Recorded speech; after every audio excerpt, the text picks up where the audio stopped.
New revelations from the Wikileaks emails with the Clinton camp taking shots, mocking evangelicals and Catholics. Some religious leaders say these hacked emails prove there is a clear hostility from the Clinton campaign towards Christians in this country. Here's some of the reaction.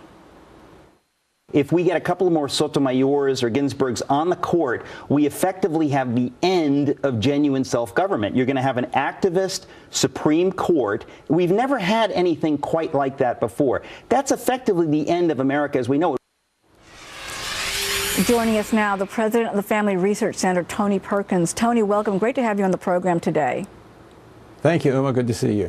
You know, as I understand it, you believe that these comments in the emails are consistent with the broader campaign's contempt for conservative Christians. How so? Well, I don't think we need hacked emails to know that Hillary Clinton is hostile toward biblical Christianity. She's been sending that message for quite some time.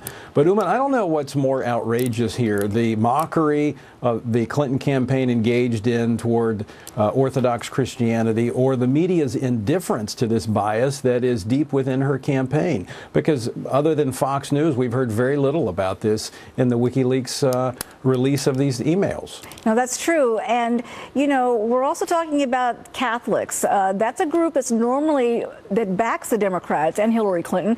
And some Catholic leaders have expressed real outrage, concerns that these emails are really something that they never expected. They're upset with the campaign, would take such measures to disparage them, especially since they have supported her for years.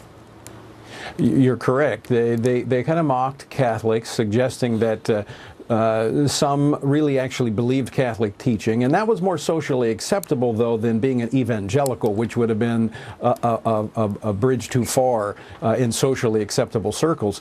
But again, talking about the Catholics, there's also information in these emails to show that the campaign was a part of putting up fake Catholic organizations to try to corrupt Catholic teaching, because they are concerned about what Scripture says when it comes to core issues like life, marriage, and human sexuality, and so they have to interject this false teaching, so to speak, within the church. This is very troubling, Uma, when you look at this, because ultimately what they hope to do is they realize that the church is an obstacle to their agenda, and so they either have to corrupt it so that it's compromised, or they have to eradicate it ultimately, which I believe is something that evangelicals and Bible-believing Catholics need to be paying close attention to in this election.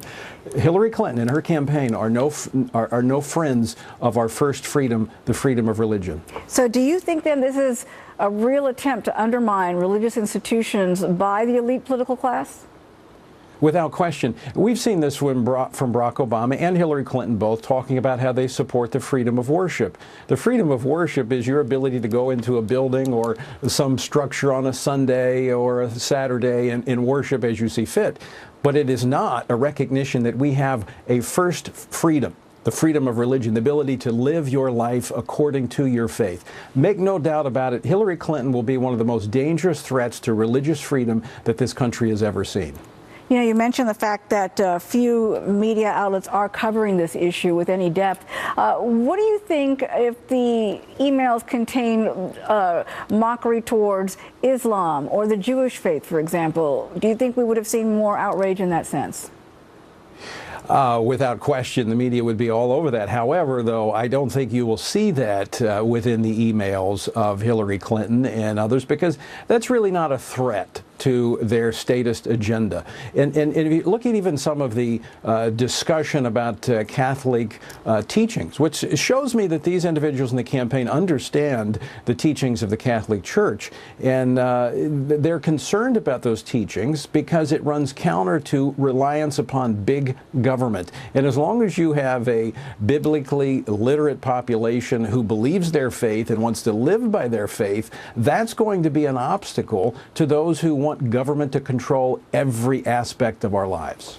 And we should note that the Clinton campaign is not denying the authenticity of these emails that have been leaked so far regarding this issue. Tony Perkins, good to see you. Thank you so much for joining us. Really